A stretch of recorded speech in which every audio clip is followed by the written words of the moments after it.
for Henrik Larsson, and Moravcik! His first goal for Celtic! Here is Shunsuke Nakamura! Exquisite!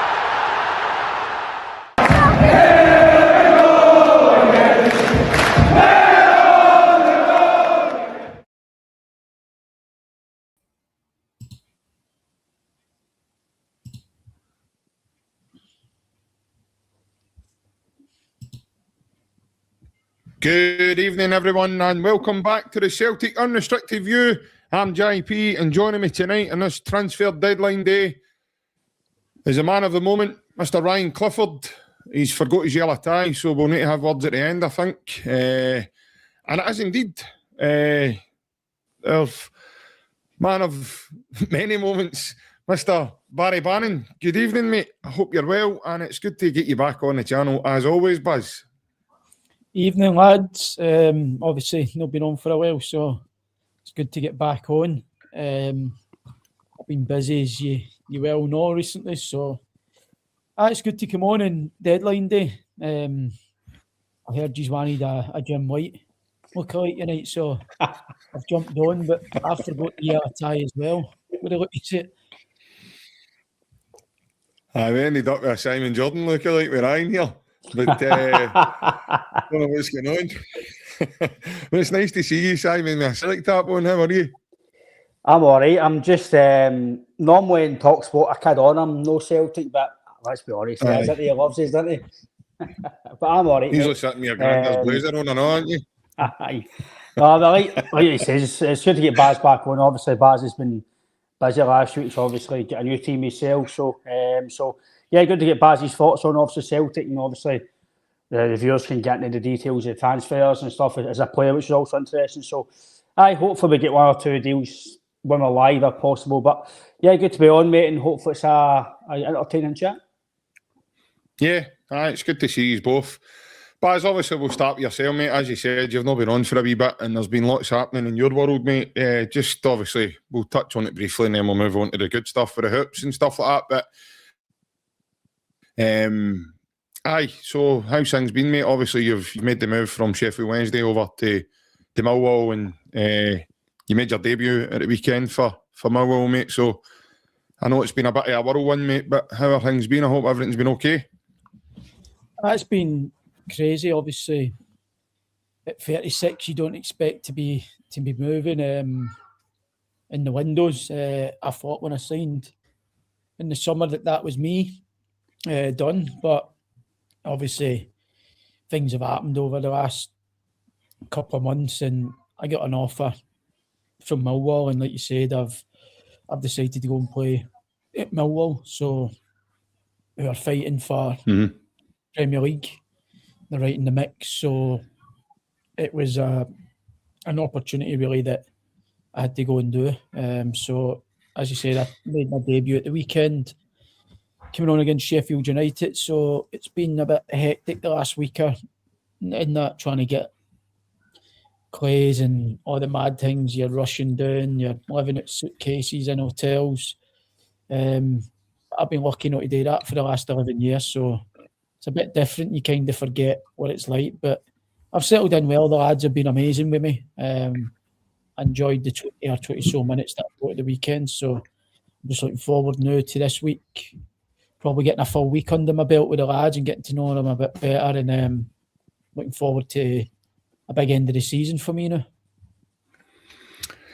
Just as you were saying that there, I can see wee Jimmy Calderwood getting excited there, talking about getting on with the lads and being in a new dressing room and all that, and that's something that you've always spoke about, Ryan, so fondly about when you played the game and stuff like that, mate. So I know Baz is saying he's not expecting that at his age and stuff, but that must still be buzzing, you know, to be getting out of that dressing room and walking into a new dressing room with new characters, and Baz is a big character as well, so obviously adding that into the mix as well, it's probably only going to bode well for that dressing room. Aye, well, me personally, I don't know obviously Baz yourself and yourself, mate, but that was one reason why I love playing football. It was the dressing room, the training, the atmosphere, and obviously the football is most important, but when you've got a good dressing room, mate, it helps and you all get on. And I know the social thing's a big thing as well, night suit and stuff like that. It helps the dressing room. So when you leave a good dressing room, or you want to go to a good dressing room as well, and it's also hard as well. Obviously, Baz, he says his age, he's been through it all, he's been in many dressing rooms, but sometimes as a young player moving, it's a bit like, oh, right, what did I do here? Some people can shrink, some people thrive on it, so it just depends on how you are as a person. But obviously, knowing Baz will go in there and right away he'll fit in, especially with his experience and, like he says, obviously the banter and stuff as well with Baz. So no, listen, transfer deadline must be hectic as well. Like Baz says, you're moving suitcases and it must be hectic for players, and I'd imagine some players maybe doing that now, going to Celtic and other clubs, especially in Scotland. So, but no, it's always interesting to hear for professionals, Baz, about the transfer stuff, mate. But obviously it's been hectic, mate. But obviously you'll be glad now just to get settled, mate, and hopefully can I push on with the rest of the season. No, it's been, as you said, you don't get much time. Once you made that decision, it's all systems go. As you say, walking into a new changing room, it is daunting, no matter what age you are. But as I touched about earlier, that the changing room I've walked into is really, really good. First impressions are, it's a tight-knit group who confidence is flying at the minute, as you can imagine. So the atmosphere around the training ground's really good. And on Saturday there, the fans were brilliant as well with me when I was going out to warm up and when I came on. So that makes life a lot easier when you go into a changing room like that, and then when you get the reaction from the fans that they've accepted you and are looking forward to seeing you playing, it makes it easier. So I've enjoyed it the first week or so. It's a new start. I need to prove myself all over again, so maybe it's came at the right time for me, because as I said, we're fighting for the Premier League. We're fifth at the minute in the league, and on a good run. So it's going to be a big 3-4 months to the end of the season to see where we can finish up. I don't know if you've seen the questions that have come in there, Baz, but obviously there's a couple come in. One for Jerry there, asking if you've ever moved on transfer deadline day, mate. Has that ever happened for you? I know you were at Wednesday for quite some time, so... I done it from Villa to Crystal Palace. I was actually away with Scotland, I think, and I had to go to the Scotland camp down to London to sign for Palace.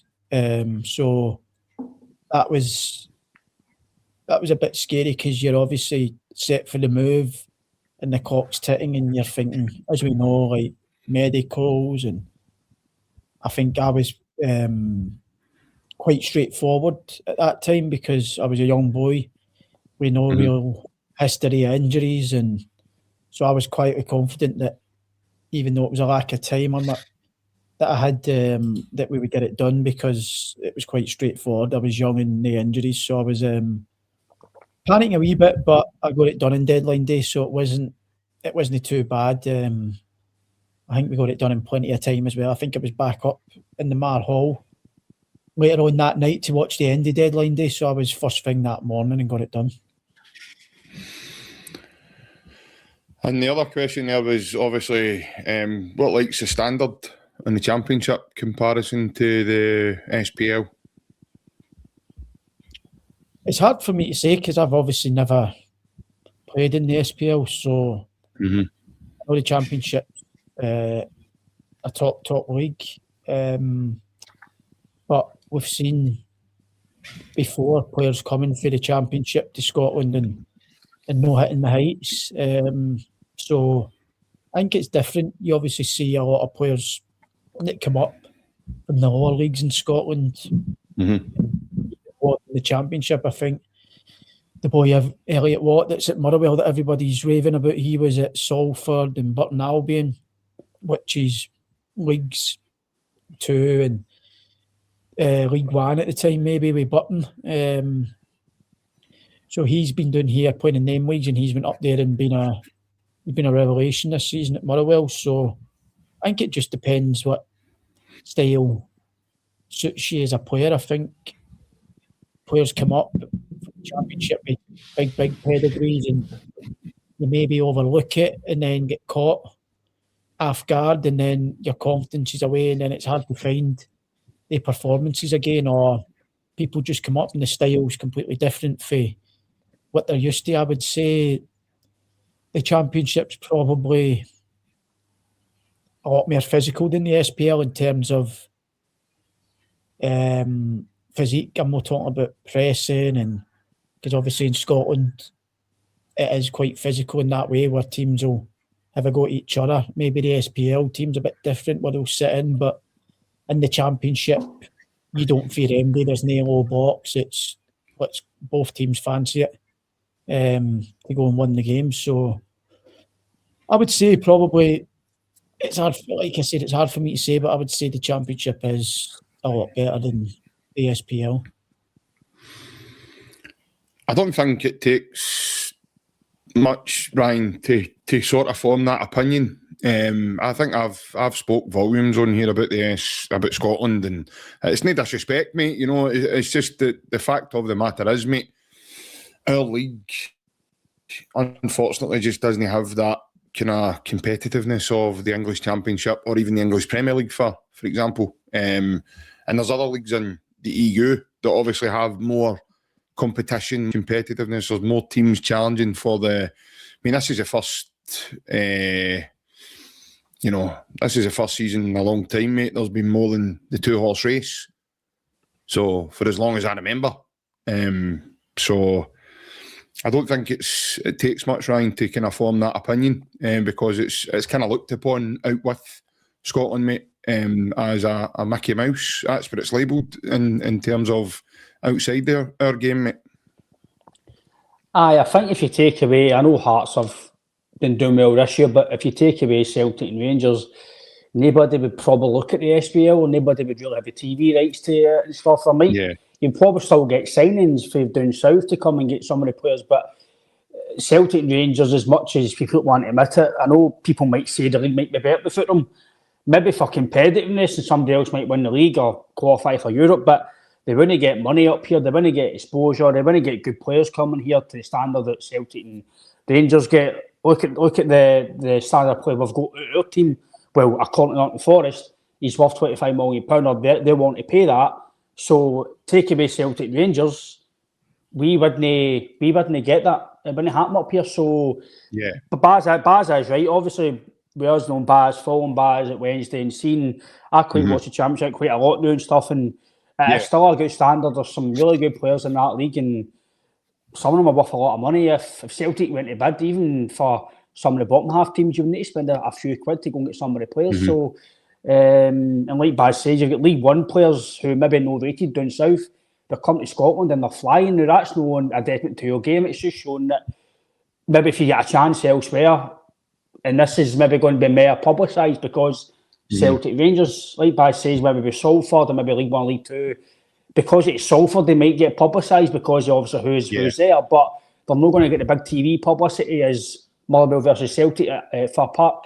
So it's, I think we can all agree that Scottish football isn't brilliant. I don't think it's as bad as maybe it's publicised down south, but it's definitely no fantastic. But you've probably seen this year, it's probably the worst year for the games to be on telly because Celtic Rangers have been hopeless all season, let's be honest. They've not been great, and Hearts have been all right, but I don't want to be disrespectful. I know Shankman's in the chat, he's quite a good reviewer for us, he's a Hearts fan, but he's quite all right for banter. Hold on. Does that mean you're slagging off Martin Neill? Because he's unbeaten domestically yet as a Celtic manager here, right? I need to be honest, mate, as much as Hearts have done well, right, and it's no, I don't want to be disrespectful because I don't see Hearts going away. I think Hearts will be staying here. I think they'll stay until then competing.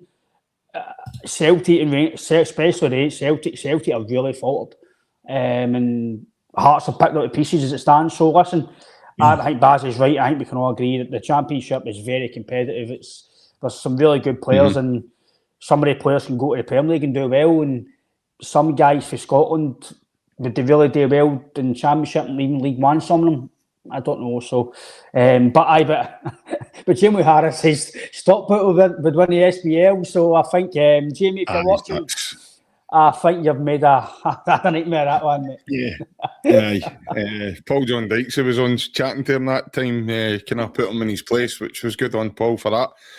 But right, obviously, on to some positive stuff.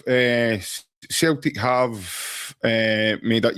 Yeah. I was just about to bring that into. Is that true, by the way? That is true, because Anthony Joseph, I'm sitting right, ready to sit and read it. Honestly, I said this about 6 Ryan weeks did say ago. that, and he's on record. He's on record in this. Aye, I say, why go get him? He's a free agent. He's only 32. No.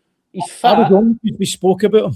Aye. There isn't a rush. It says here Anthony Joseph has read it out, so he's put on his Twitter page. Celtic are interested in former Arsenal and Liverpool midfielder Alex Oxlade-Chamberlain. But why now? He's a free agent. There is no rush for any deal to be sorted before the transfer deadline. He is a free agent, and he's currently training with Arsenal. So obviously, boys, take that into consideration, and then I'm going to bring you in, and obviously this man here, which is Junior Amadu, has joined Celtic from Freiburg. He is another centre forward, and it is a loan deal with the option to buy. But unfortunately, I haven't seen what kind of fee we would be talking. Different with Cvancara.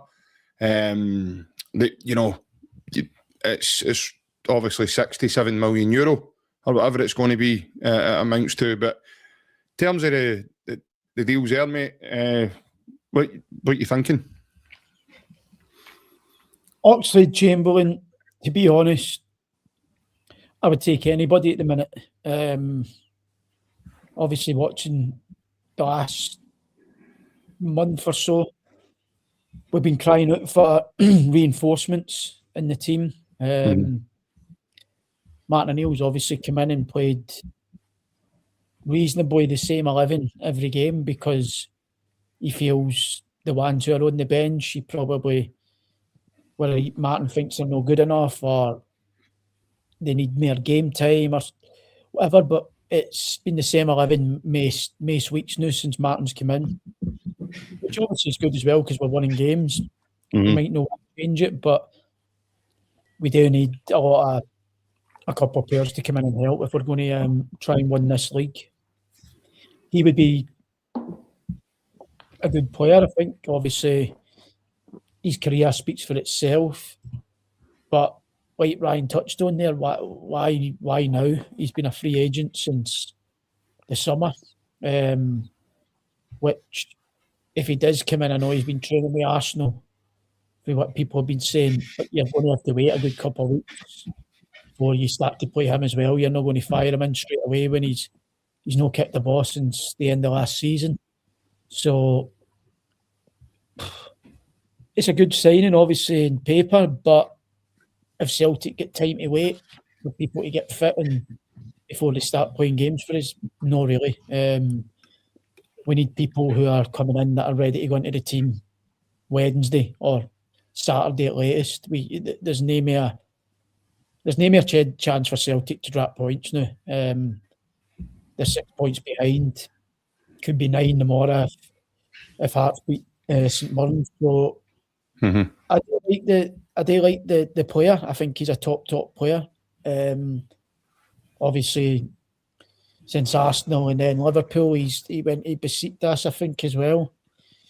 We've not really seen him at Besiktas, so it'd be hard to comment. But going off what I've seen, England, and he's perfect profile.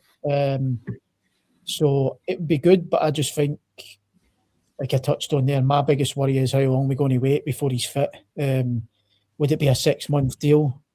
So you're only going to get a couple of games out of him before the contract's up. So I like him as a player, but I just think at this minute in time, we need people for the here and now. The striker Adamu, I've watched bits of him today on YouTube. Obviously, YouTube is a bit misleading, but I was trying to look past like the goals, and I was more looking at his touch, and he looks as if he's lively. A bit raw, but fast and strong where it's probably not under control, but his strength and pace gets him to it anyway. Looks a bit of a handful and looks as if he's lively and dead alert in the box. So I think he's the perfect profile for Celtic at the minute. I think with Iniacho being injured a lot this season, I think this boy coming in will be a great player to help. I like the fact that he's got pace because I think we missed that at the minute. I know obviously we've got Dies and Maeda and the big man Tam, which is if he's got a wee bit of a turn of pace as well, but that frightening pace that Maeda's got, I think you need that through the middle to put teams into a bit of a fear factor of playing high against us and try to press us. So no, I think he'll be a good signing and one that I'm looking forward to. Yeah, Ryan, obviously, as Baz says there, the Amadu, he's a bit deadly in the box. He's got a nice touch, nice finesse, nice finish. He's quite pacey, he's big, he's strong. He looks like I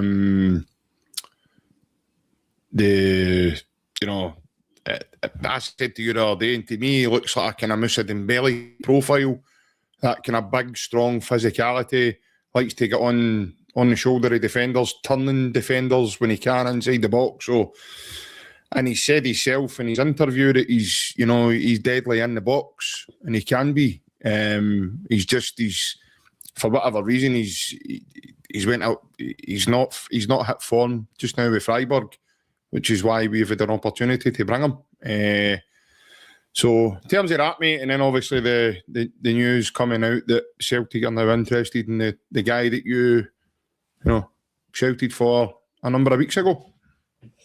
The boy Junior. I don't really know much about him, to be honest, JP. I've seen wee clips of him. Baz has probably looked at more than I did. I've just seen wee clips, and he does look pace and energy, which Martin says the team lacking now, maybe due to fitness issues, how many games are played. So I've always said, and Baz might obviously counter-argument this because obviously he's playing the game at a very high level. You can have ability, but I think sometimes if you've got pace, maybe a guy, I know he's actually doing all right now in Germany, but one guy who might actually put this scenario is Ollie Buck. Sometimes his career, he's had all the attributes, but he just didn't have, he looked dead raw, not really good, but his pace going by people and his pace was frightening, his power going past people. So sometimes you might have ability, but not the greatest, but if you've got pace and power, it can maybe get you by. If he's athletic, I think now, again, Baz can confirm this, but I think now football has a bit of ability, but if you're an athlete and you're really, really quick and you're really, really fit, it gets you by in a lot of scenarios. So if that's what the boys go, then as long as you create chances, then you might score goals.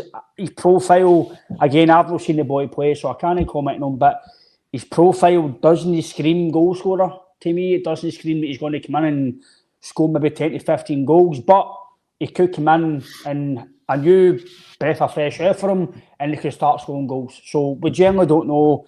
I can only judge his profile, and his profile's not great, but I don't see him every week, so I generally can't comment. I just need to wait and see till he comes in, and hopefully they've got this man right. And Oxlade-Chamberlain, I did just say it as a punt, just say, look, he's a free agent.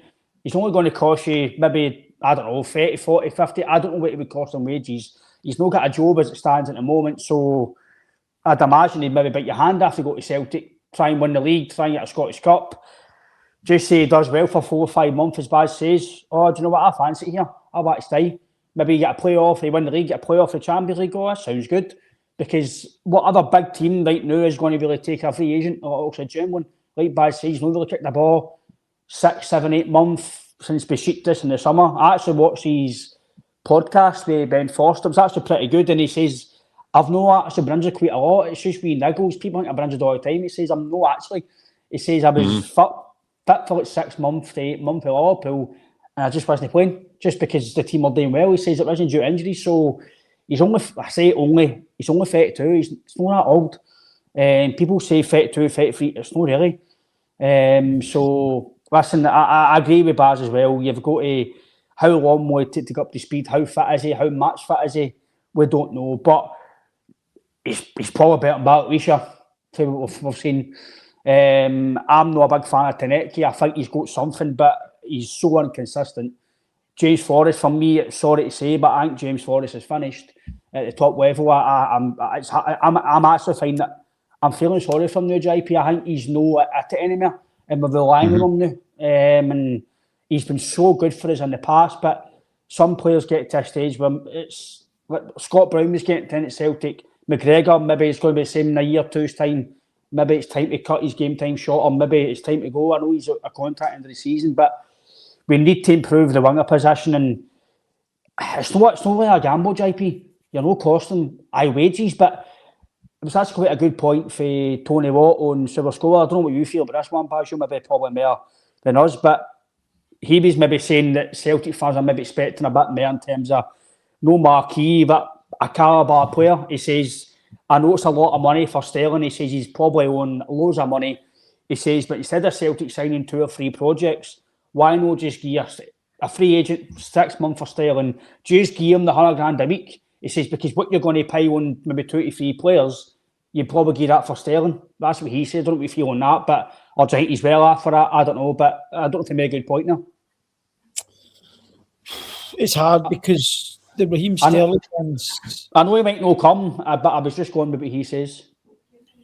The only thing is it probably upsets the changing room then, because if you've got players in 30s and 40s and then you put a player on $100,000, that's not going to come across great. That if it was 50 or something like that, then maybe, but you can't have people on 30s and 40s and then have somebody come in and they'll be all on $100,000, because that player's no performing that's on $100,000, and you've got the 30s and 40s performing. They're going to be asking to be on the same money as your highest earner, because they'll be like, he's not doing it, I deserve to be on the same money then. So that would never happen. It's too big a gap, and it would be a great signing, obviously, probably, but what is he going to be asking for? And that's probably why the board wouldn't approach a player like that, because it's probably pointless getting into speaking terms, because if he's going to be asking for money like that, there's budget at the club, and that breaks it, obviously. And obviously as well, JP, like you mentioned, Oxford Chamberlain, there might be a chance of you getting a decent loan move to down south, because obviously that's shut now, and a guy, I don't know if he stayed at West Ham, but a guy that I did mention a few weeks ago was James Ward-Prowse. I thought he asked the question, I don't see why he, when he come to Celtic, if there's nobody else wanting him, he's no point at West Ham. I know wages could be... He went to Burnley, didn't he? Did he go to Burnley? Is he West, definitely? Burnley, aye. Right, there you go. That one's away then, but I don't know if there'll be somebody down south you can maybe get on loan. I don't know, but if this guy has failed his medical, which we might touch on, then I think we do need to get some sort of winger in anyway. No, definitely. Obviously, there is major sources now telling us that Joe Mvuku has failed his medical, sadly due to some sort of heart problem or heart defect or whatever it may be. And that's a real shame that that's now flagged up. However, what I would say to that is then he's also been playing football. So he was on the bench for Lorient at the weekend. He was an unused sub, albeit, but he's still been training. He's still been doing so, and he's had a career up to now, because he played against Celtic for Bodo Glimt when they beat us 3-1 at Celtic Park under Ange Postecoglou. He came off the bench for, who was it? The big lad. He ended up going to Roma. Solbakken, that's it. Well done, now. So yeah, as I say, he's definitely played football. There is a bit of time. I mean, there's still a couple of hours to still try and get someone in. Whether that materialises or not, we don't know. We don't know if then that's going to be subsidised with a move with Alex Oxlade-Chamberlain, if that's going to materialise or whatever. But like Anthony Joseph has said, there's no major rush for that, because he's not He's not under contract with anyone. It's not as if we have to agree any fees or any sort of transfer fees for him, or any loan fees or have to do that. He'd probably need to do a medical as always, but that would just be a bit of a formality, and then he would sign if that's going to be the case. So again, we're not privy to what's going on, but yeah, as I say, it's it's a shame that obviously that's flagged up for Mvuku, because that was obviously going to be a permanent signing, Buzz, and I think Celtic were paying just shy of £3 million or £3 million or whatever it was with add-ons to Lorient. So if that has flagged up, mate, then it's probably unforeseen circumstances in a day like this in transfer deadline day, mate. Is that definitely like it's? Don't know. What do you mean? Has that been the problem? That seems to be. Well, it seems to be that he's failed his medical. So there's well-known sources now. What he's failed it? They're still checking. They're saying that the medical has been failed due to a heart problem that needs to be further investigated. That's all the report says. It's hard, isn't it? Obviously, I had a medical last week myself, and you have your ECGs and things like that, your heart scans and that. Everybody's obviously different, so you'll find it won't be the same for a medical for anybody. There will be problems that come up in the medicals, whether it's the scans on your legs or the heart scans or the testing in the gym with the physios. Everybody's going to be different. So I've obviously seen a problem in his heart scan and decided to no spend the money and risk it, which is fair enough for the club.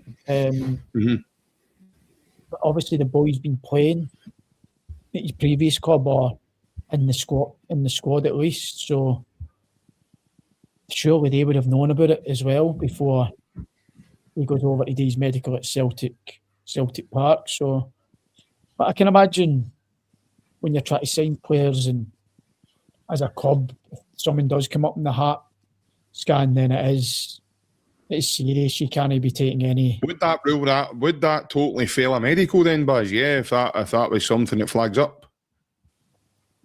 It depends, because I would say he probably knows about it, the player, and his previous club. If it's your heart, because you have regular heart scans anyway, even if you're not moving at your club. Oh, do you, Buzz? I do. It's a regular occurrence at football teams, so it depends whether it's a new issue the boys picked up this season, but if they've known about it, then it can't be too much of a problem. If they haven't and Celtic have picked up on it and they let his club know, then I'm sure it could be an issue for the boy going down the line. But you've just got to stand with Celtic in this one, really. If someone comes up in a heart scan, it's probably enough to stop the deal from going through. Another one, Baz, due to unforeseen circumstances again, Celtic had a £6 million fee agreed with Fronzini from Italy for the lad Gejedimus. And obviously it's telling us tonight that the player actually walked away for that deal. So Celtic had agreed the fee for him.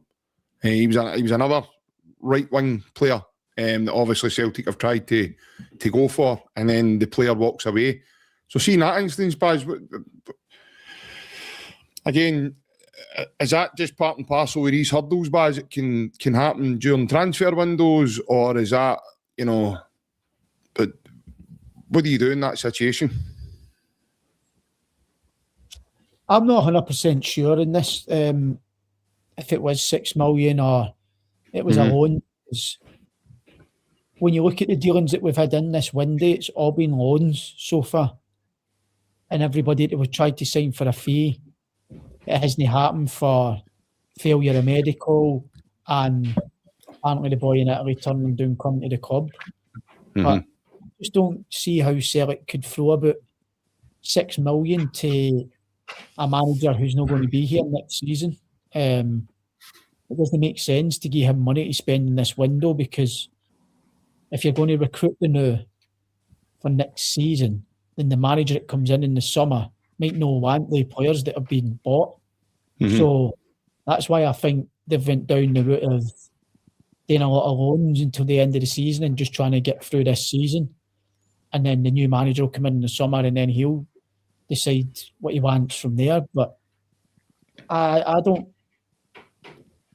know, like we've been saying that we need money, but from the board's point of view as well, I think loans is the best option, because Martin Neill's already made it obvious that he'll do it to the end of the season, then he'll be gone. So I think you've got to do loans, because, as I said, there'll be a new manager in the summer, and you don't want to be signing £6 million players at Celtic who the new manager comes in and is like, I don't want him.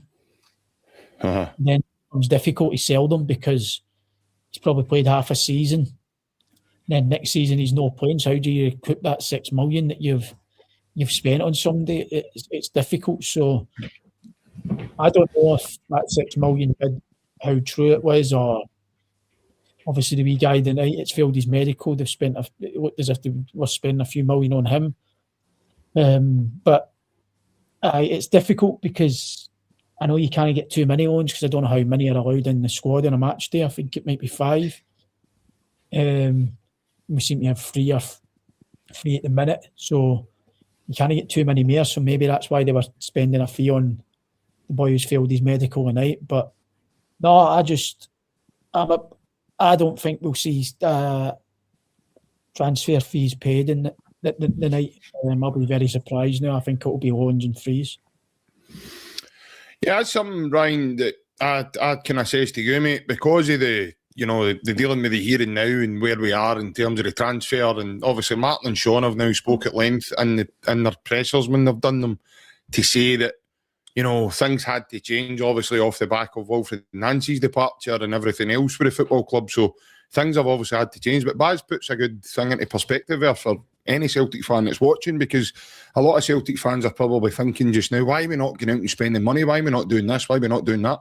Well, Baz has just hit the nail on the head there by saying Celtic aren't going to go and chuck money about when Martin O'Neill might not be the next manager. So it might be a case of we need to do this in order to get to the end of the season.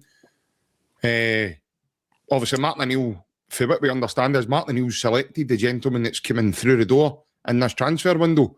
So we need to get to the end of the season, and then obviously whoever's going to be the new manager will then take the reins and obviously go the way he wants to go.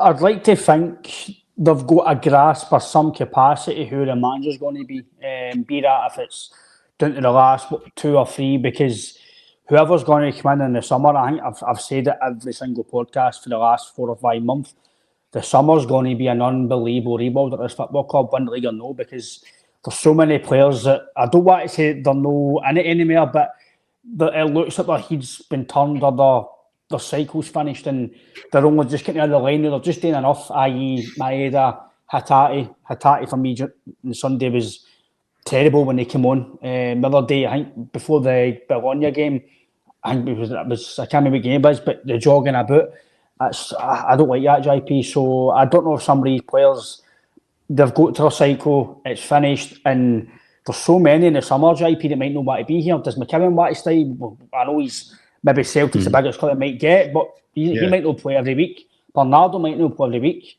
AJ might go to the World Cup, play brilliant. You might get a 10, 15 million pound bid, you don't know. Sirachi's going back on loan to his parent club. Kasper Schmeichel's he going to retire? Because I don't think we'll give him a new deal on the forum for me that he's shown in certain capacities. There's so many players that are going to leave at the football club and so many players are going to brought in. So the guys who we bring in January, ideally they stay in the summer so we can then rebuild for there. But like Baz says there and yourself, we just need to get through this season. As much as we don't want to accept it as the way it is now. And I've kind of calmed down a bit now the last few weeks and I just need to set where we are. We just need to try and win the league now, get through to the end of the season. If we win the Scottish Cup, brilliant.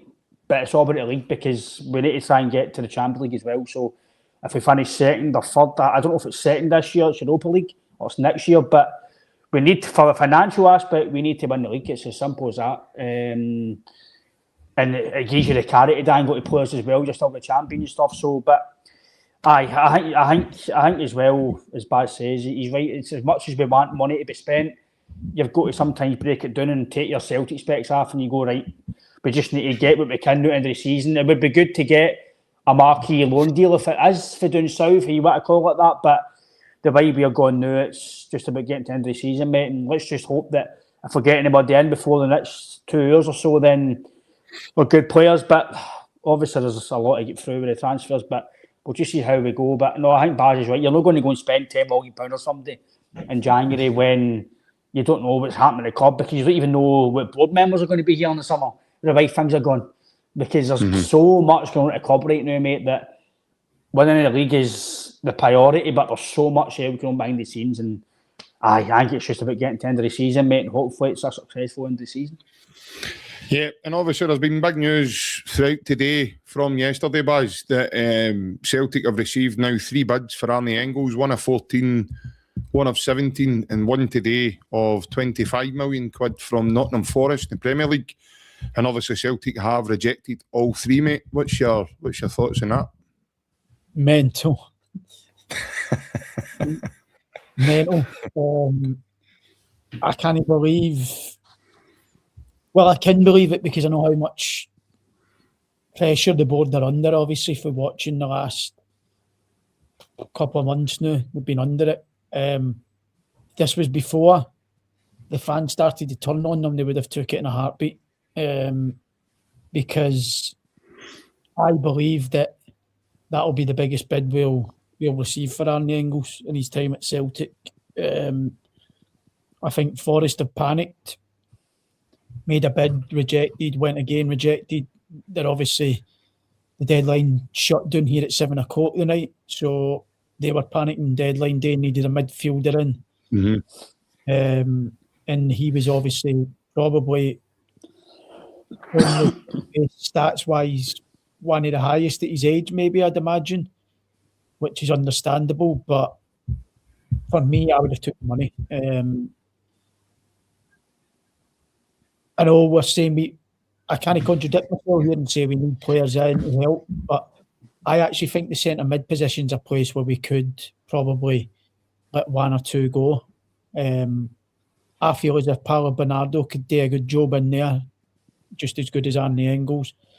And at the minute we're playing McGregor, Nygren and Engels. I think Atati can do a job, can easily cover for Arnie Engels as well. So we've got Luke McCown who can also play that position. I feel as if, me personally, as a Celtic fan, I would have took the 25 million. I think it's an unbelievable offer when you compare it to Matt O'Reilly. I think we got 25 million for him. I don't think they're in the same class. I think Matt O'Reilly's head and shoulders above Arnie Engels. So, listen, don't get me wrong, he's had good games this season where I've watched and I thought, he's done really well, but 5 million's a top offer for Arnie Engels' ability, and I would have probably took it. Yeah, I think this is one of those ones, Ryan. It's, it kind of splits opinions really with the Celtic fans. This has been something from, obviously, Arnie Engels coming to the football club and Celtic selling at 11 million quid. There's Celtic fans out there that don't rate him. There's Celtic fans out there that don't think he's been up to it in certain games. Baz says he's 1 or 2 games this season. He's seen him. He's looked really good and stuff. And there's obviously Celtic fans out there that do like him and think he brings a lot of energy to the team and everything else. But there seems to be more than not today of the opinion, the same as Baz, of it's crazy to reject that amount of money for him, mate, and can I move on? In terms of that, mate, where are you sitting with that yourself? Because for starters, fair play to Celtic for actually rejecting the bids in the first place, because there was a point in time where Celtic would have probably, even the £14 million bid would have considered moving Arnie Engels on, but they've now had 3 bids, mate, and they've said no to every one of them. So, yeah. It's as mental. Like, I think we need to be honest. I didn't think they was out 25 million. I thought 14 was a good bid, and then it went to 17. I'm thinking, right, this might be a go here. But then we go to 25. You're thinking, right, surely they're going to accept it now, even though we don't want it to happen. Because I think for me, see if the club was moving the direction that it should be behind the scenes, recruitment, structure, model, etc., we should be able to sell Arnie Engels and then within a day or two replace him in January or in the summer. But the way things have went at the football club recently, if we sold him, would we've got a replacement at any near at the quality level? I don't think so. Would they spend money on somebody? Probably no, because like Baz says, do you then risk spending money on somebody who might not be even good enough, or it could be a big gamble? So we don't know. It is crazy considering I like him. I've been one of his biggest fans. I think he's got a very, very high ceiling. I think I know there was chat about going to Leipzig. If he went to Leipzig, I think he'd be absolutely. I think he'd be brilliant in Germany again. So the fact that there's interest for Atalanta, there's interest for Leipzig, there was interest in Forest, it kind of tells you that there's something in his data and his stats. Because obviously Baz will tell you, they obviously look at you, but they look at stats and data now is massive on players now. And as Baz says, he's obviously hitting their data. He's obviously showing up in their data for what he's doing. And maybe sometimes I think he's hiding in games, or maybe he's no physical enough, but sometimes it shows you stats, make sure you one thing, and your eyes show you other things. So Forest are obviously looking for a player to help them in this relegation battle that they might be getting in. As Baz says, they might have panicked and just when they get somebody, Scotland's not far away, we can get them up here in the border. And obviously Celtic have said no. As I must admit, fair play to the both for saying no, look, we want to keep our best players at the club, we want to win this league. Fair enough. But then fans will go, well, they're not actually buying players for that. So can I counter argument on that? But no, listen, I think it's a lot of money for Celtic to say no to. Because if you're on the board as well, you're thinking, well, we didn't qualify for the Champions League. That would have half a deficit for that, and it would have helped them probably in the rebuild in the summer, which you might need. Because we might need to spend about 25 to 40 million per summer, I'm not joking, on really good players, because the squad, in my opinion, there'll be a lot of players leaving and a lot of quality to bring in. So, yeah.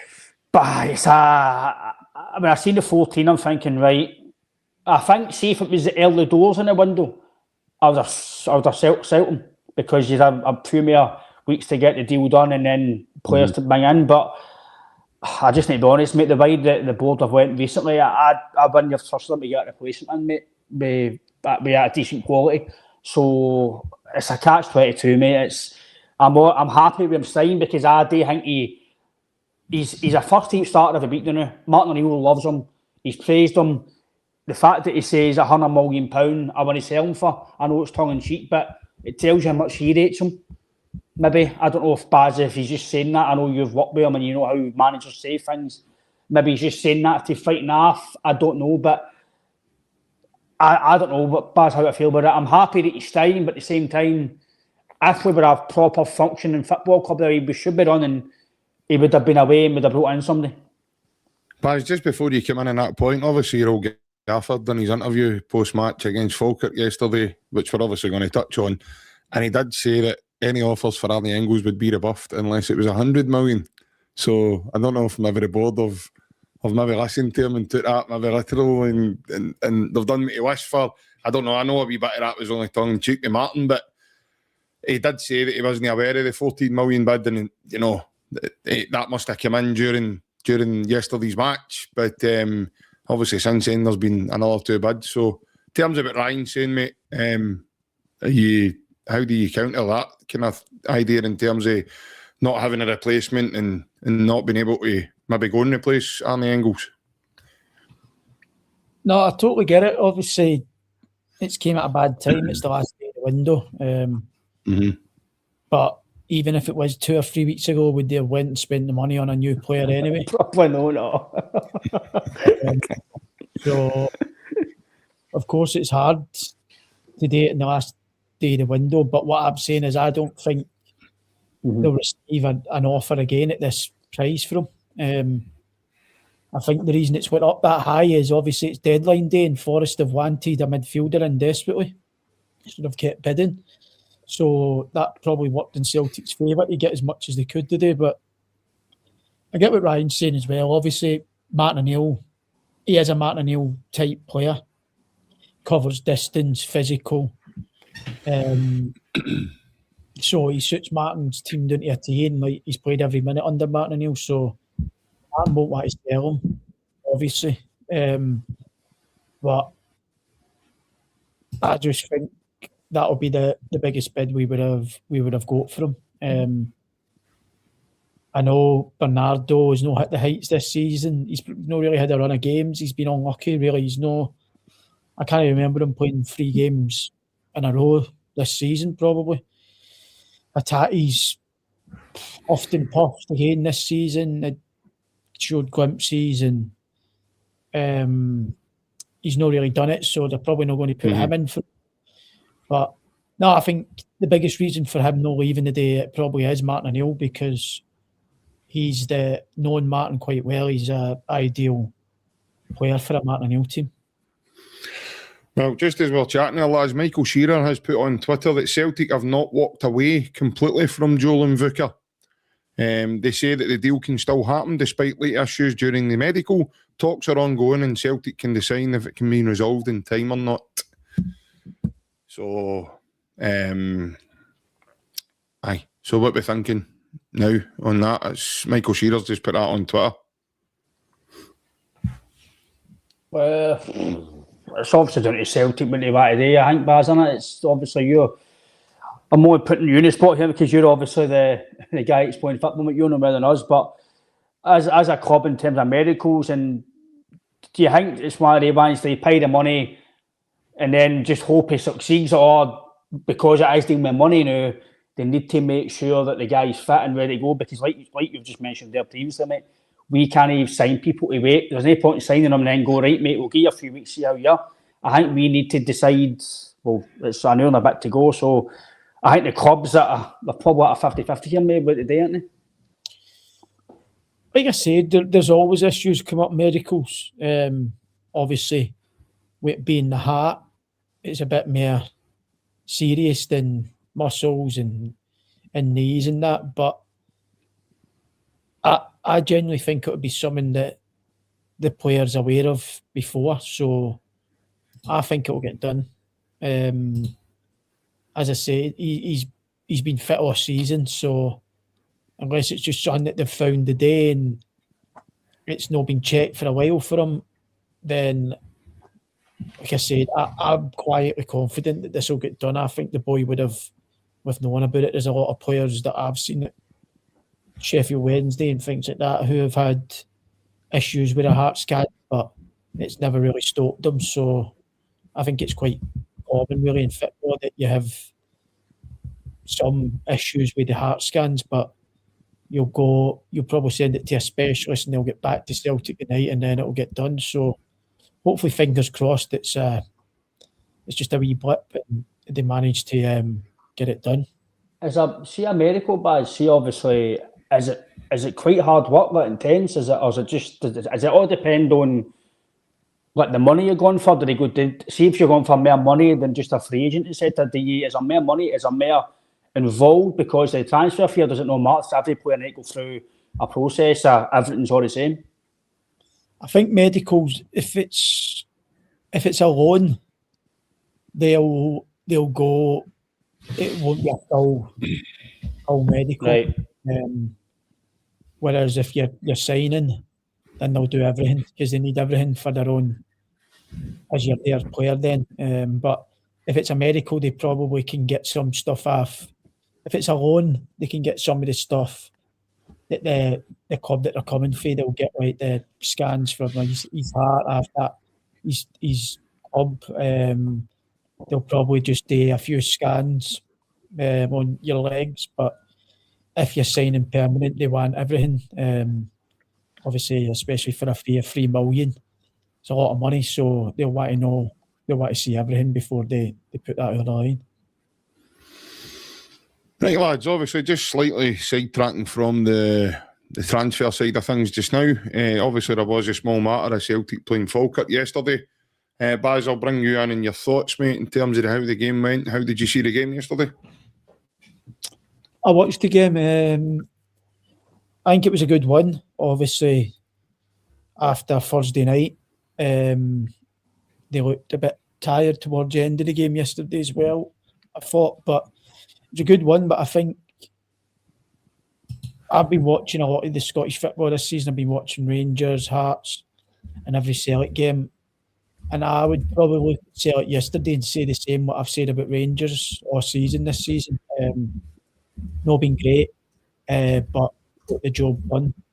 And I thought that's what Celtic were like yesterday. I think Falkirk had a lot of chances. I've seen I know stats, I know the be all and end all, but I think that's probably one of the first times this season that a team came to Celtic Park and had a better XG than Celtic, which was quite worrying, to be honest. Don't get me wrong, Falkirk have been brilliant this season, and their form recently has been really good as well. But if we're being honest, you probably look at that game yesterday and think we've got to win this and win it comfortably. And I just think it wasn't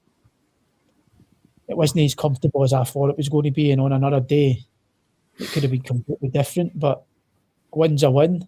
And as we said earlier, a few weeks ago in this podcast, it's just about getting over the line now and winning the league this season, no matter how it comes. It don't matter about the performances. It's about just lifting that trophy at the end of the season. And if it's another 15, 16 games at that, and we win them all, I'll be happy. Yeah, Ryan, obviously, a big positive yesterday, mate. We're now signing Thomas Cvancara. Made his home debut and obviously gets his head on that to notch his first goal at Celtic Park, mate. So it was a very, very good header, very good cross for KT, his delivery's been outstanding for the last couple of weeks, in my opinion. I know KT's got other issues going on in terms of he's getting used to playing all these kind of games and stuff, and obviously getting back to it that way. But that, and obviously Celtic winning 2-0 with a clean sheet, mate. I know Baz is saying there, Falkirk did have moments in the game, mate, where they did dominate possession, etc. But obviously, ultimately Celtic did enough to win the game, albeit it wasn't vintage. Aye, definitely wasn't great, mate. But like Baz says, it's about getting the victory. Mm-hmm. I still want us to perform, but I'm getting to the way now. I just need to accept that this is going to be a slog of a season, and we're not just going to automatically just start playing vintage football. These players are no going to date the now. The way they're playing is like Baz says, and all the. I've actually noticed the last few weeks, in the last few months. I don't know if it's the amount of games they're doing, if the training's been changed. I don't know, but the second half of games, they definitely drop off a lot, and that's concerning me. It gets to maybe 65 minutes and they start to dwindle, and it's reminding me of the COVID season, because it was the same with COVID season. It was getting to like 60 minutes and we were falling apart, and this is what it's getting to the way it's gone. And we just done enough yesterday. It was 2 moments of brilliance for Celtic that maybe that some teams, have they got in the league, a bit of quality. The boy for KT, he's doing that make games now, and we've not had a striker to actually hit. So now we've got the big man, whoever's out wide, they need to hit him, get the balls in the box, because he looks like he's going to be a nuisance. He might not be brilliant technically, etc., but he's going to ruffle defenders. He's probably going to get a lot of bookings, but he looks at it because he's got his elbows out. But old school, just get him the ball in the box. And the wingers need to do their job, get the ball in the box, and if he misses chances, then that's down to him. But put the ball in the box. There's no point in having a guy who's 6'3", 6'4", whatever he is, and no hit the bottom. It's pointless. It's a waste of time. If they're not going to get the bottom, just sit him down the bench in, because you're not really using him as to his strength. So he looks all right. He does look like he needs a bit of fitness. Obviously, he's not played in a while, so that will come. The more games we're playing, he'll get fit, because we're playing just about every second or third day now as it stands. So, no, listen, he looks like he'll do something for us. Martin O'Neill seems to like him by the way he's talking about him. So, Martin seems to be saying he's going to coach me a wee bit, he's got to do things better. So the fact that we've got to obviously buy, it gives him a bit of time. But like Baz says, we can't really develop players now. We need to get guys that are going to come in and play and make an impact. So, but one guy who I thought was really good yesterday was probably the standout of the game. He did get man of the match, was Julian at right back.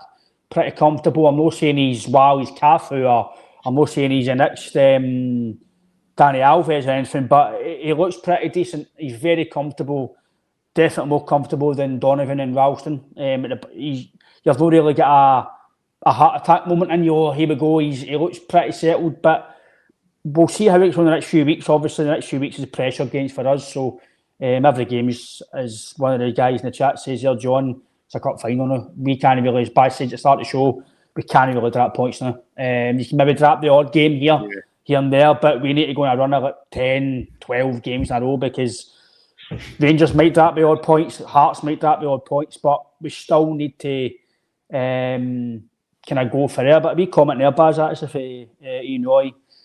Hi lads, can we ask Baz who he thinks will make a good manager when Martin leaves? Anybody in Scotland? I think Scotland, the obvious would be the Motherwell manager. He's done a great job there. He's obviously got his team playing a great style of football. So they've been the talk of Scotland this season, Motherwell, with how they've played and how they've took it to both Old Firm teams and matched them for large spells of the games, if not bettered them, with a low budget. So it'd be interesting to see how he would do a big team with a good budget as well. I like the 40 Martinez just simply because the Sean Maloney connections there. Probably did the World Cup, and I know his wife's from Motherwell, if I'm right. So that could be a match made in heaven if they want to get back to where his wife's with Sean being in at Celtic already. It could be a good match. I think he's a top manager. He's managed some of the best players in the world, and they all seem to like him. So I think he would be a good and a safe bet for Celtic going forward. But also, they really like the Motherwell manager. I think he's brilliant. Baz, obviously, to get your thoughts on Big Tam up top. I know, Ryan, for anybody that was asking, when Ryan's terminology there, you need to hit him. Ryan, by any means, doesn't mean that he wants anybody to go and set about Big Tam. He just meant, obviously, Baz, and I'm glad you're here, Baz, you would have known what Ryan meant, that, but Ryan just means to find him with a very good delivery. By any means, to be no condone any violence or anything in this channel. We are a family-friendly show, and we like to kind of keep it clean. So for Ryan's terminology, if anybody was upset with that, I do apologise on Ryan's behalf. He gets carried away in transfer deadline day and says these kind of things, and by any means, he's no meaning for anybody to go and hit Big Tam, especially knowing he's scored a goal and he's made an assist now, and he's first two games. That's what happens on the Thailand, mate. The chance me done. Aye, you're getting too. You turn into a casual instead of being too casual. I don't know if it helps. Get the badge in, that. Get the badge in. I'm just waiting on the Stone Island thing for it to sleeve your arm now. But no, Baz, obviously touching on the two lads we have signed in this window so far who have played in the team and made contributions. What's been your thoughts? I think Araujo's been brilliant. I watched him when I was at the United game a couple of weeks ago when it was Martin's first game back. I went and watched that game live. I thought he was brilliant. Really comfortable on the ball. Very rarely gives it away. And his game as well, he gets stuck in, not afraid of the physical side of it. I think he's been a great signing for Celtic so far. I think he's added calmness and he's got pace as well to get back. So I've been really impressed with him. I think he's been really, really good. And I thought yesterday was the best player in the park. The big man up front's been what I've seen. that he's been good as well. I think you can safely say that the two of them have come in and improved the team. I know it's still early doors for the big man. He's probably still getting up to match fitness, but he obviously got an assist against Hearts that was brilliant. Brilliant play for him, to be honest. And then he scored a goal yesterday. It's an amazing header. So, no, I've been impressed with the two of them. I think, as I said, for the people that were playing in them positions before they came, I think they've been an upgrade, and that's all you can ask for when they're bringing people in. I think as long as they're an upgrade in the position the people that are playing there before, then you've got to be happy. So I think the striker, like Ryan said there, Tierney does like putting crosses into the box. That'll never change. I think seen on yesterday with the big man getting across the front of the defender that he's thriving on crosses coming into the box. The header was brilliant. So, and he also had one at Tynecastle that he had no right to get on target. Obviously hit the post that day as well. So he looks as if he wants crosses coming into the box, which has been something that we've probably not seen at Celtic Park for a couple of years now. What tends to be we've had Kyogo, we've had Maeda playing through the middle. Adam Maeda now and again got on the end of a few crosses, but it's been Kyogo and Maeda that have been playing through there, and it's been mere flashing balls across the face of goal for the byline or cutbacks. But it's always good to have that option of just put a cross into the box, and you get the big man, a big guy like that in the box who can heat it like that. You're going to fashion chances out of nothing, really. Ryan, I've seen one of the comments here, I've seen people saying that, you know, there's already similarities and comparisons to kind of Big City when he just joined Celtic, you know, that instant sort of presence and that instant sort of impact Big City make. I know it was in a different era, and obviously there was different players in about City as well that helped City make a grade at Celtic, because I know he never done too well at Chelsea before we signed him. But as Baz says there, you know, you're asking the question, you know, has he done more than Yamada and Johnny Kenny? Well, in the two games, as Baz says, he was really unlucky at Tynecastle not to be on the score sheet with that one. He hits the sort of post. Big Gordon's no chance here. The great pace. I thought we'd sign Forrest Gump, man, the way he ran down that wing and put a boy at the yang for the goal. And then obviously, you know, you look at his movement yesterday to go across the defender and glance the header into the, and that was not just well timed, but it was lovely placement away from Scott Bain across. He was well aware because he scans it. See, before KT crosses, he actually scans the position, so he has a look to go, have I got time to do this? And he sort of just runs across and thankfully it goes off the post and in. But there's just been, I know what you're saying, Ryan, in terms of his fitness, and he's known a lot of games, and you know, and he's in terms of his match sharpness, that's going to come. You can see that, but just simply from what I've seen, I can understand people comparing that to kind of Big City, because I know Martin Neill he sort of said he wasn't a target man, but the ball does stick to him, Ryan.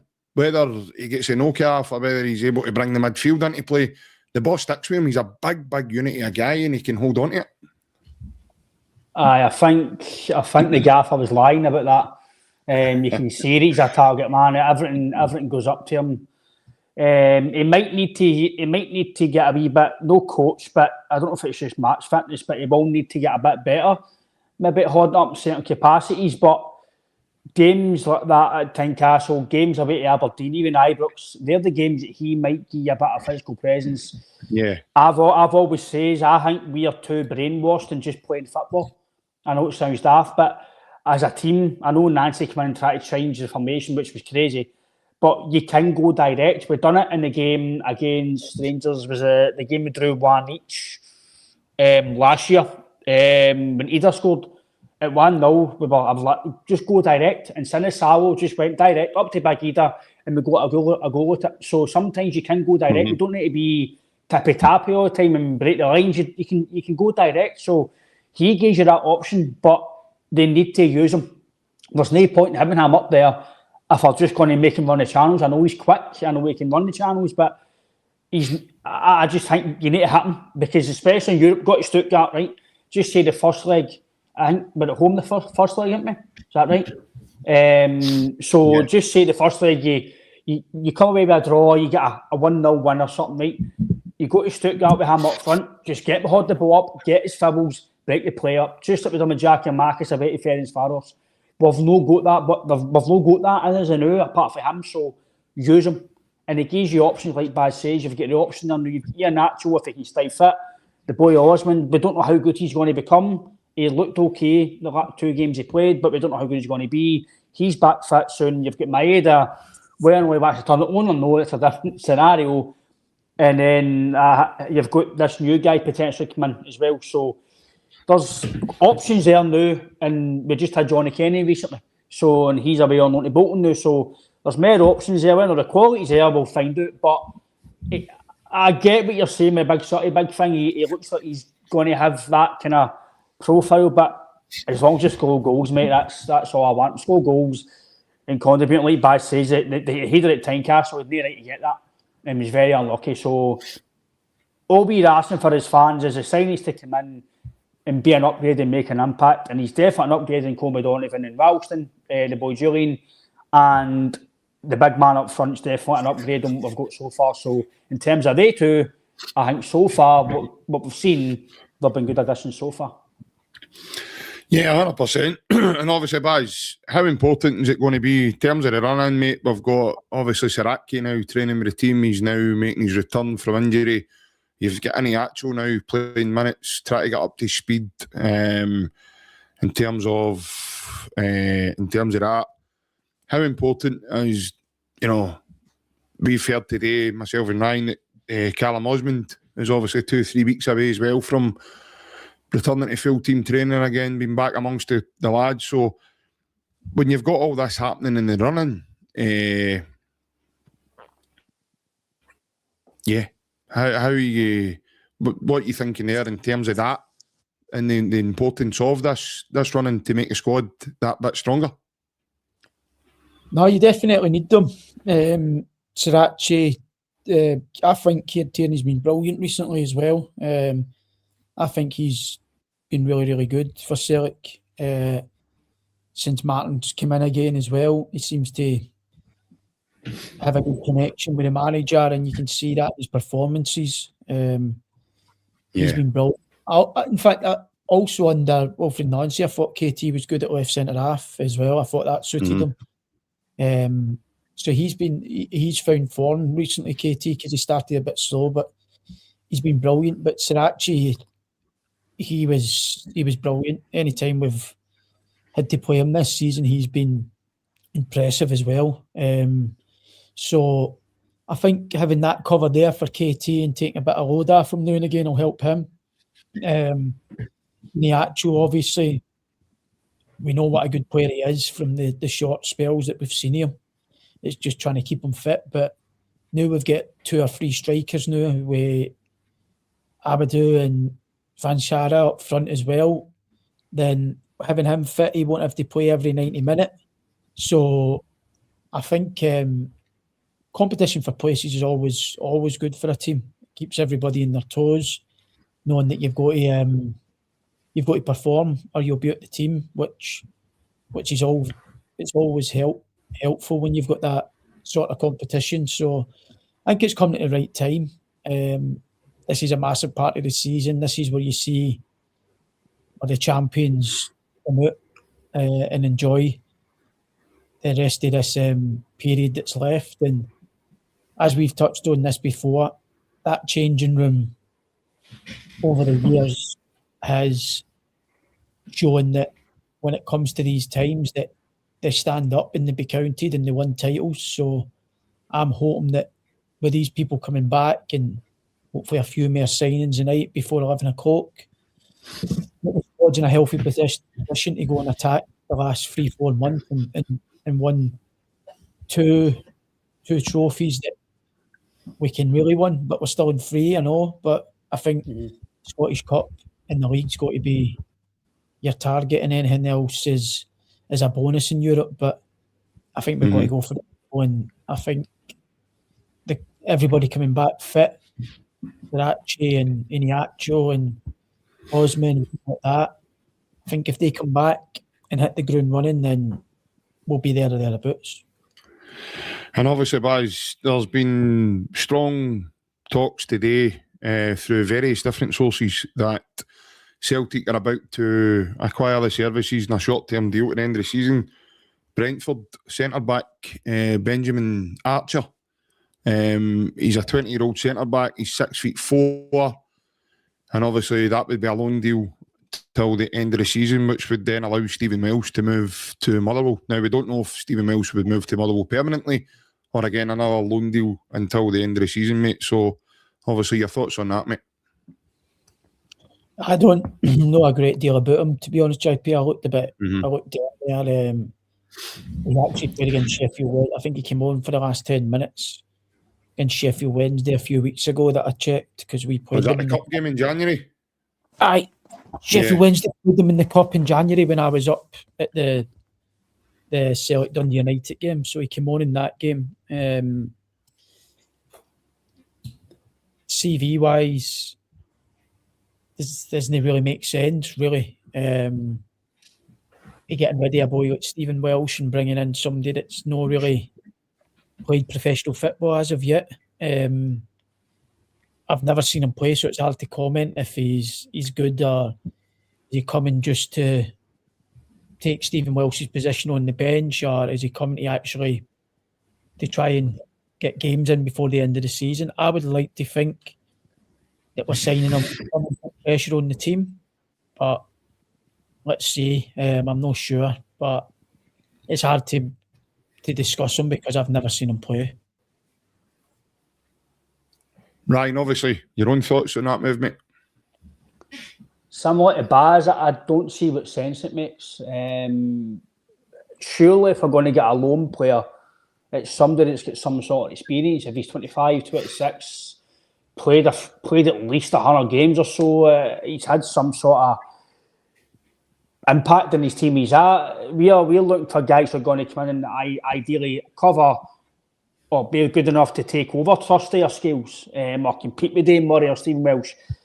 And is this guy, but it sounds it, is he going to be better than what we've got? I don't know. I like Bassett. I don't know the boy, but I can only go in profile. And the fact that he's not even on Brentford's bench a lot, he's not really played for Brentford. I know we can maybe say that with the boy Julian at Bournemouth, but he's played professional football before. He's played a bit of games. This boy's not played much, so I don't know. The team, the three managers didn't play Simpson Puzzi when he's had experience in Champions League and he's played in Man City. Didn't play him. So what chance does this boy got when he's in the experience? It just, I don't know. Listen, I don't want to judge the boy because I don't know who he is. Never heard of him, to be honest with you. If he comes in and he plays well, then happy days. But I do believe, though, we do need somebody better than Dane Murray. Because for me, Dane Murray's not it. Dane Murray's not a Celtic centre-back. I thought him and Scales were really poor at the weekend, but Scales has done relatively okay for when he's been here. But Dane Murray's not the man for Celtic. Neither need it.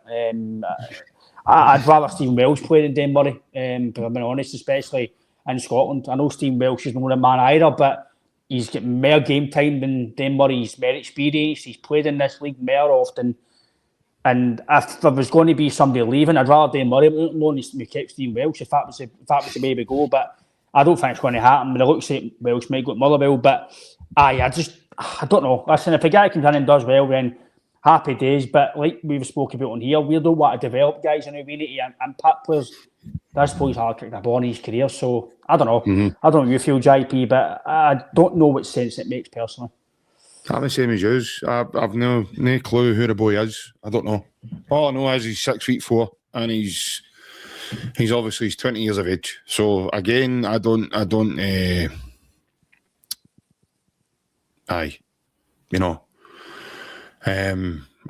know what the relevance is to bringing this lad in. Fair enough. If they're going to bring him in, they're going to bring him in. But we tried this similar earlier in the season with Jemai Simpson Puzzi, and obviously it never went too well. And He's hearing that many different stories. He only played one game for us, and now he's playing in the Bundesliga. So football works in mysterious ways, I'd imagine. But Baz, is that giving you a kind of similar vibe to the Jemai Simpson Posey deal?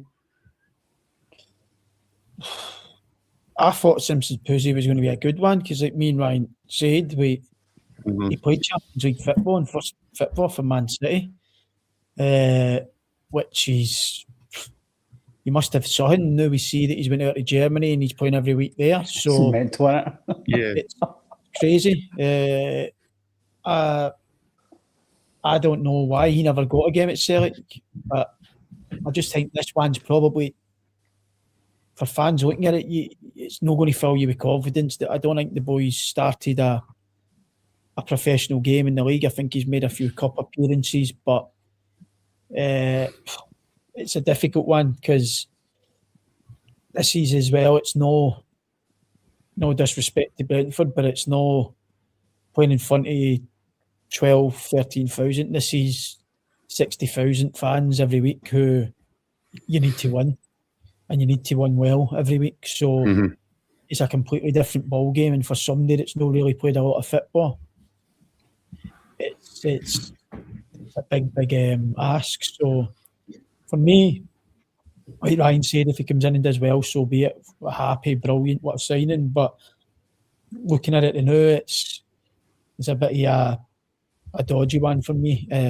I think we need people who are coming in and experienced and know how to get this over the line.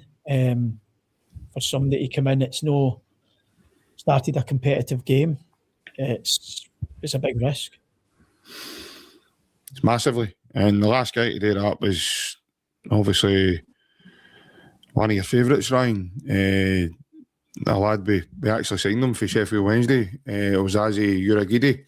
And he played on a team that thumped Real Betis at Celtic Park that night, mate, and made his name as a Celtic flying sort of, I don't know, he was a fullback, a winger, or he was meant to be a centre-back, but he ended up playing, he was like kind of Tommy Gravis in the second half. He was kind of early camp, and he kind of made his name and got to sell a move off the back of it, right? I was at Acme. I was at that game, and it was one of the most worst individual performances. Honestly, he was meant to be right back, but he was in at left back. I'm like, mate, what are you doing? Like, you're out of the camp. Aye, but Big Ange wanted to play inverted, mate, so he took it literal. There's been inverted then saying, no, just go up from you, man. You're the photo. Go and do what you want. You know what I mean? Listen, I think he's actually a good career now in America and all that. He's obviously progressed at maybe a better rate, but I think it's probably a good question to put to Baz has mentioned there. Baz, see, like you mentioned guys playing it like yourself, you're playing in front of thousands of fans every week, mate, right? So see if it doesn't matter what team you're at, but see if you're going for, just say Brent, even Bournemouth, but Ryan Christie, I know he's played at Celtic, but I know the pressure of the Premier League and stuff, and even the Championship, playing in front of 30,000, 20,000, but see if you're playing at like 15,000, the grunts are still good, but then going to Celtic, you're obviously you've played the big clubs, mate, and you've went to small clubs, to big clubs. Is it really a? Do you think it'll be I think it is anyway. We obviously bleed Celtic, but do you think it is a real culture shock? That wow, this is mental. I think Brentford, they've been in the Premier League for years now, so they're punching way above their weight. So the pressure there's very, very. It's nowhere near where it's going to be at Celtic. Brentford are into that league and things that nobody would ever have thought they've done. They're now a settled Premier League team, and it's crazy to think that because the way they've done it, Thomas Frank, now Keith Andrews taking over as well. They've done unbelievable jobs, and they've got a model now that they stick with, and it works. But I think the actual pressure side of thing for the fans, it's not a great deal because the fans are just obviously buzzing with how they're performing, and they're overperforming, definitely overperforming. They buy players for very little, and whether it's the coaching or whatever's happening at Brentford, the model that they've got is unbelievable because you see people like Buemos, your Norgards, they're all going for big money, and they signed them for next to nothing. So they're doing an amazing job at Brentford. So Finley's flying as well, Baz. Big Ayer's flying, or not? Ayer's another one. I think they spent a good bit of money on Ayer compared to what they would normally pay, but no, they're an unbelievable team. Don't get me wrong, what they're doing in the Premier League is amazing, but I just think the pressure from the fans is nowhere near the same as it is at Celtic Park. Here's one for you, talking about expectations, just slightly coming off subject. The young lad, James Wilson from Hearts, has now signed for Tottenham Hotspurs tonight, with an option of making the move permanently in the summer. So, Baz, what's your thought there? I seen it was Arsenal earlier, and I couldn't believe it. What I was thinking, Arsenal. I got the back end of it on TalkSport, but then I seen Derek McKinney speaking about their development. It was a development team that he was going to at Arsenal. So I think that'll be the same as Tottenham. It'll be, I know a lot of people will blow it up and make it as if he's going to actual Tottenham first team, but it'll be the development team because he's obviously a young lad that's played a lot of games for his age in the SPL, scored a few goals. So they'll be wanting to get him down there before they have a look at him in the development team before they probably try to make it permanent. But no, he looks as if he's a boy that's got a bright future. I've seen bits and bobs of him. He's a big, powerful boy for his age and looks as if he's an eye for a goal. So if these teams are looking at him, it just kind of crazy that Celtic and Rangers and teams like that haven't they? You never look at him. I know at the minute that probably when they at him because Hearts are fighting for the title and probably when they sell him to Celtic or that. But if Arsenal and Tottenham are looking at him and he's on your doorstep, it's strange how the old firm haven't tried to steal him before now. Ryan, this is an ongoing thing, isn't it? Because obviously young Ben Dokes is another prime example who was at Celtic and he wasn't really, it was only until Big Ange really understood that he might have been on the move. He started giving him first team experience, etc. And then, because James Wilson, he certainly played first team games for Hearts. He's been in Scotland camps as well. He's played with the Scotland national team. So it's not as if this lad's not. I mean, we're talking about a guy in Benji Archer. Now, I'm not going to be disrespectful to this boy and say that this boy's not going to be good, that he's not going to be. We just don't know anything about him. It's come right out of left field, right out of nowhere. So we don't know what this guy's going to be able to do. But like say the young lad, as Baz says there, the young lad James Wilson's got first team experience. He's played in a team that's doing well this season. He's played in a Scotland team that's been highly successful and qualified for major tournaments. So the move itself, mate, just it's something interesting, really, isn't it? Because then you start looking into it deeper and you go, oh, you know, if he's good enough to go and play with, it was in the, I think James says in the chat tonight, or Baz mentioned earlier, off the back of today, it was supposed to be Arsenal that were looking at him, and now all of a sudden Tottenham jumped ahead of the queue and took him. So you just kind of wonder, where are Hearts' heads just now? Because Derek McInnes was actually on record today by saying they've not even spoke to him about him.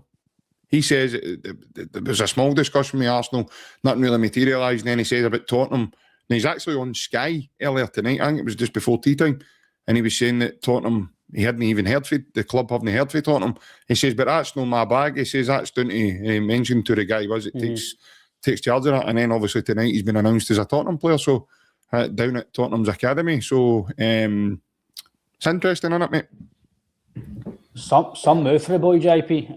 It's some move for him to bet his career. He could go into the academy and score goals, and it's one of the ones as well. He was obviously, I'm not saying he was going to get in the Scotland squad or anything like that, but I don't know if there's more chance of him getting in the Scotland team if he's at Hearts. I don't know, because I don't really think Steve Clarke's going to be going and watching Spurs Academy games. So I don't know. Listen, but it's an opportunity for the boy to go down there, do well, and he might get a full contract with Spurs. And listen, what a move for the boy! It's something different as well. Going into the Premier League, he might see the standards, and it might just, the few months might just make him a better player. So no, like Baz and you have said, it's one of the ones. what are we not seeing as a club, and but other teams are. The fact I still stick by it, Ange only done that because he knew Liverpool were sniffing about him and he tried to say, right, this is what we can offer you now, and it was too late. We need to give these boys deals of showing them away before teams sniff about. Sure, we only see these guys when they play, Jack. We don't get the luxury of seeing Celtic B teams every day, and we don't know how good they are. Ange and that, and guys like Nancy and O'Neill and other guys, Rodgers, they all know how good they are. So why wait? Why wait until teams sniff about? I don't get that. But that is what it is. But it just goes back to the bloke at Motherwell. He's done all right for Motherwell. For what I've seen, he's done really, really well, and he's at your doorstep. He's not have to get a Ryanair, an EasyJet, a private jet. They've went to scout him. I don't think you need to scout the boy. They've seen him play against him. They've actually, him and Maloney, Martin and Maloney, have went to scout him. They've obviously went to look at him in some capacity or have a chat, a discussion. I don't know if I went elsewhere. Maybe it was the boy for Lorient who went to sign instead. I don't know. But that's one, it's right at the doorstep that he can sign within a matter of hours. He's just there. All you need is pick up the phone, agent, right, we want him, what's the deal, what's his wages, boom, boom, boom, get him on, we'll do a medical, sorted. I don't know why, again, I've only seen glimpses of this boy from Motherwell, so I can't say, wow, he's amazing or he's not good enough. I've only seen his stats are very good. He's probably Motherwell's best player on form now. He's flying in the league, and like we've all said here tonight, about signing guys who are hot and making an impact. He's done well in the league. I don't think it'd be a massive shift to come to Celtic in terms of he's already flying, he's confident, he would get more chances at Celtic.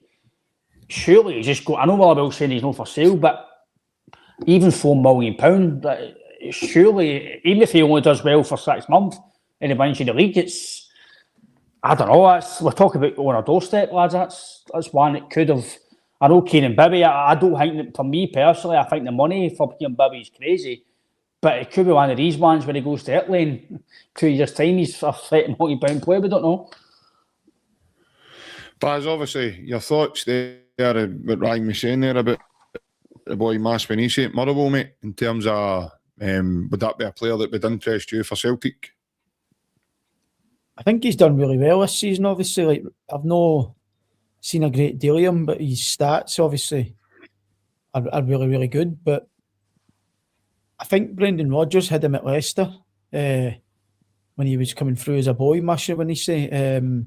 So he would have known about him before anybody. So he would have probably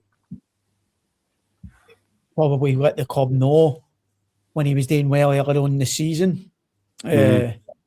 What he thought of him, maybe that's playing a part. But no, I think it's difficult because they have seen him. So if they thought that he was going to make us better, Sean and Martin, they would have put a bid in for him. Maybe they've been speaking in the background and Motherwell maybe want too much. I don't know, but for me, he's fine at Motherwell. So like Ryan's saying, if you can't get that boy in the night, you could get that out of the line relatively quick. So it could be an option, but I just feel as if that we were going to sign him, it'd have been done the start of the window. So I can't see him leaving now. But it wouldn't be a bad option whatsoever, because as you said, if he's doing it for Motherwell, he could definitely come and do it for Celtic. Well, there has been confirmed news now that Celtic are renegotiating a deal to sign Norwegian winger Joel Mvuka on loan instead of permanently, just now due to the medical flagging up a heart issue with the player. It also said that Brentford defender Arthur has been agreed to come to the club as well. And the club are also still working on a deal for Alex Oxlade-Chamberlain in the regions of 18 months. So there we go. That's the kind of breaking. I'll take a scouting job for Celtic. That's the kind of breaking news just now at 4 minutes to 10 on this Monday transfer deadline day. But I was just waiting the Burnley move, failing, and Jane Ward-Prowse holding the jersey. Aye. At this rate, by the way, I'm wanting to know what Craig Bellamy's doing. Get him as manager, that'll do. Aye. I hope we can get Big Wanyama back in a short term deal. I know he didn't do too well at Dunfermline, but I'm willing to give him another chance. What's Joe Doing doing these days? Aye. But as obviously the news coming in there regarding that, mate, what's your thoughts? Do you think that's more sensible in terms of the boy in Vicar instead of permanently now going on loan? I don't think it makes sense at all. Like, if the scan's showing something, how can you go for a permanent to a loan? It just doesn't add up. You either do it or you don't. Like, what's the difference? It's all right. The son happened to he's. It's never loan to buy, so it's the transfer fee's still the same, but it's now a deal on a loan to buy option because a medical flagged up a concern. But that doesn't make sense to me, mate. If it flags up a concern and you're not sure, you just wouldn't sign him.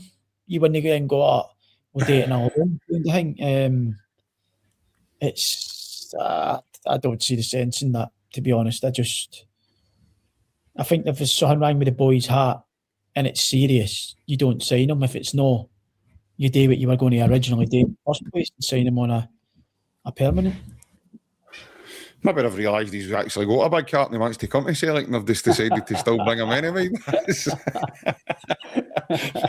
maybe it's not a heart defect. Maybe there was a wee stutter in there that, you know, he might have fancied Rangers. It's bringing me memories back to the sketch of, remember Scotch and Rye with Ricky Fulton and Gerard Kelly goes in to sign for Rangers, and he's going through the medical and he's like, have you ever been injured?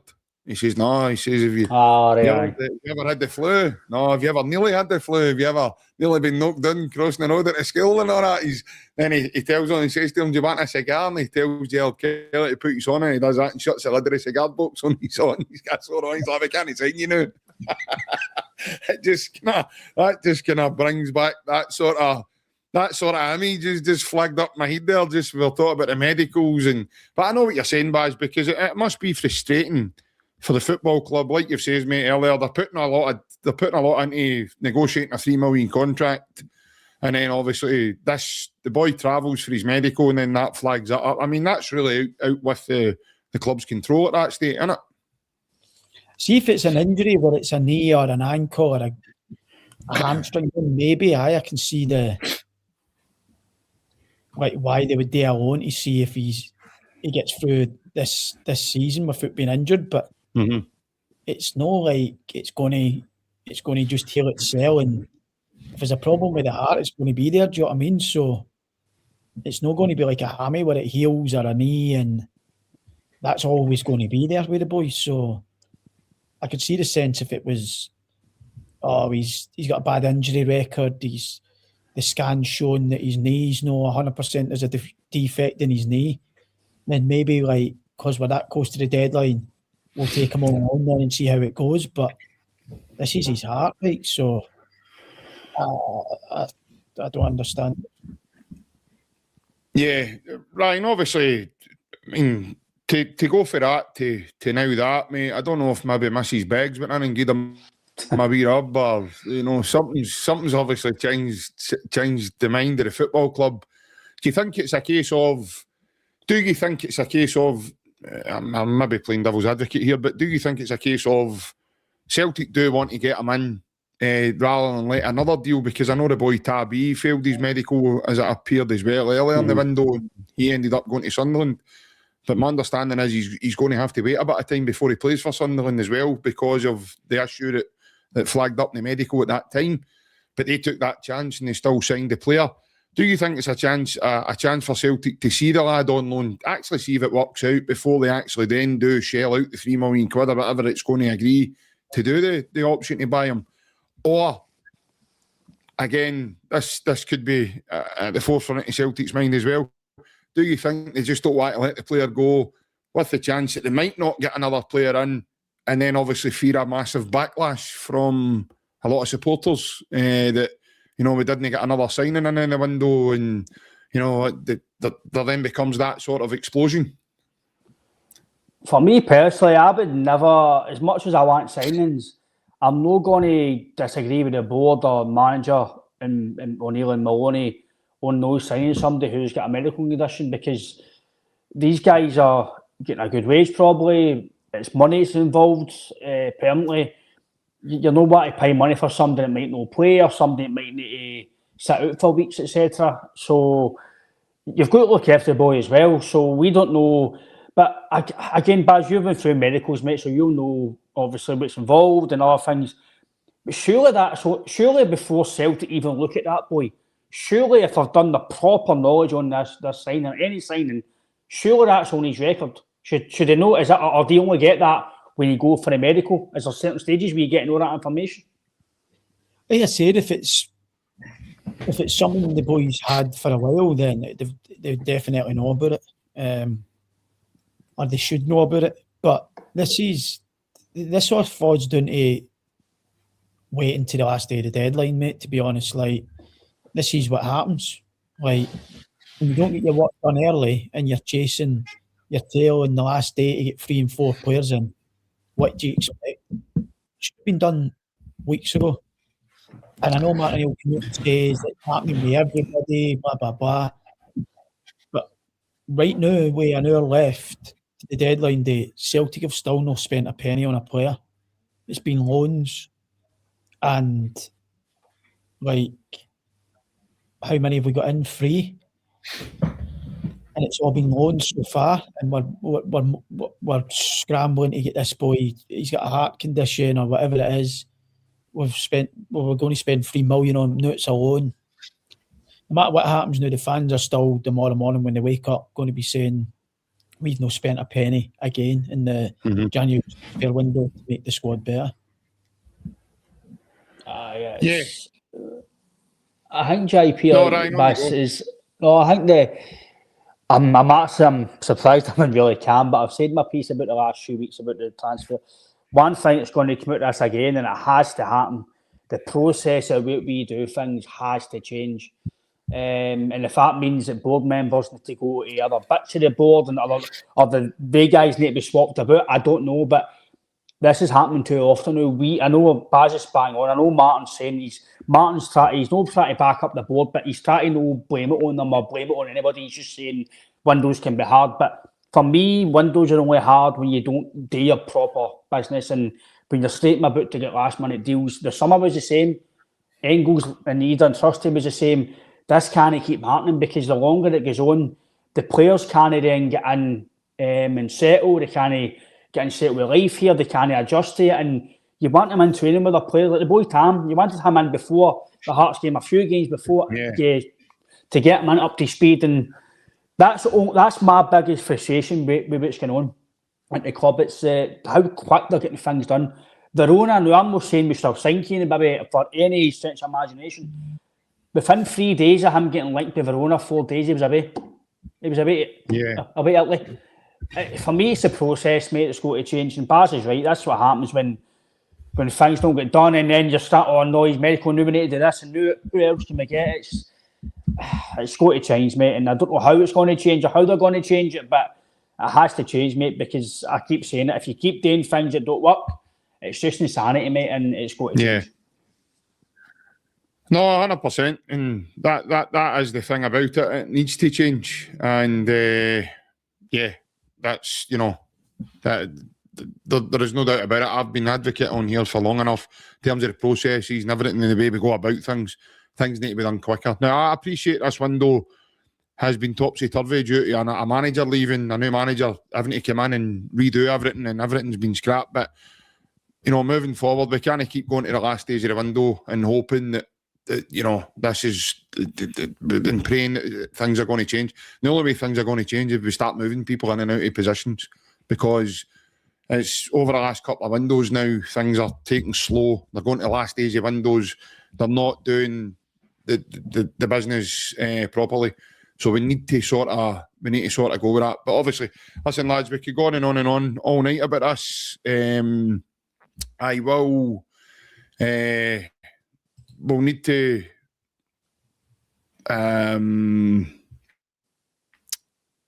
we need to call it a day for there. It is taking up a lot of time tonight on the chat. Obviously, do appreciate everyone staying with us. Baz, again, mate, we need to wait and see what's going to happen, mate. But I appreciate you coming on, mate, and giving your thoughts as always, Ben. It's been a pleasure getting you back on, mate. I know it's been a wee while, so it's always good to get your thoughts. No, it's been good, mate. It's been good, obviously. Deadline day is always eventful, and it still is. We've still got 50-odd minutes when we get off here, so we could be talking a load of shit here and we could sign another 3 players in the next 50 minutes.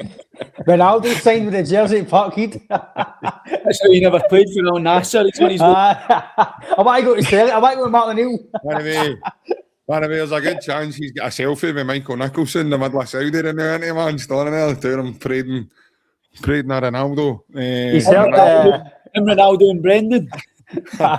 Celtic's already get Ronaldo merchandise out. They've got Ronaldo mugs and all that in the shop and all that for tomorrow. He's heard the Grosso mozzarella sticks are dynamite, man. I'm actually trying them. Michael and Chris McKay are going to be standing in Saudi tonight and go like that. Don't go to bed yet. Don't go to bed yet. 2 seconds later, you're going to get 2 big shadows, Benzema and Ronaldo appearing like that. The 2 signings, boys. But, no, listen, listen, if you don't laugh, I think you'll agree. It's one of the ones. But Ryan, same again, mate. Thanks very much for coming on and having a wee chat. No, it was good, mate. It was good to get on my Baz and his thoughts, mate. It's been a good chat as well, and thanks to the viewers for comments. It's been a good numbers tonight again. So I don't know if that's just because Baz is on and they love Baz, but that's what happens when you give them 5 cola bottles. So that's us all sorted. But no, listen, good chat again with Baz. And he'd a kind of Fanta lemon earlier on an order, so don't be this too much. It's not. I mean,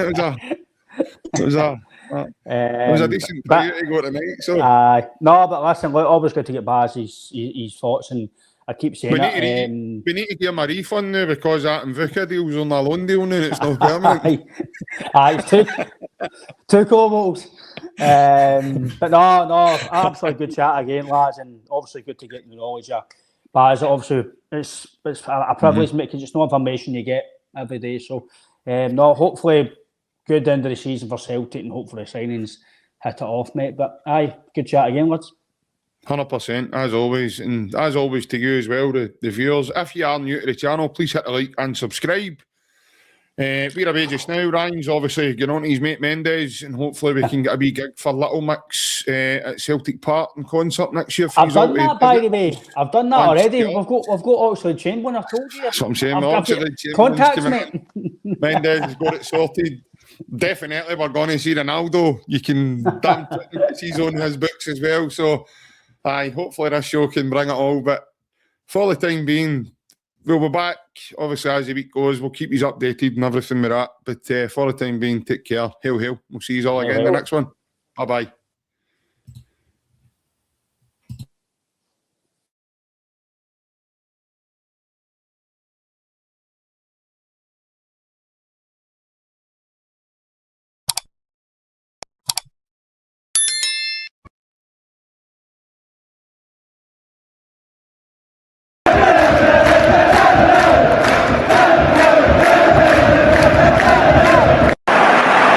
Larsson here.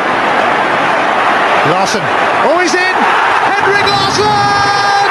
That is sensational! O'Reilly. How about that for a pass? Jota!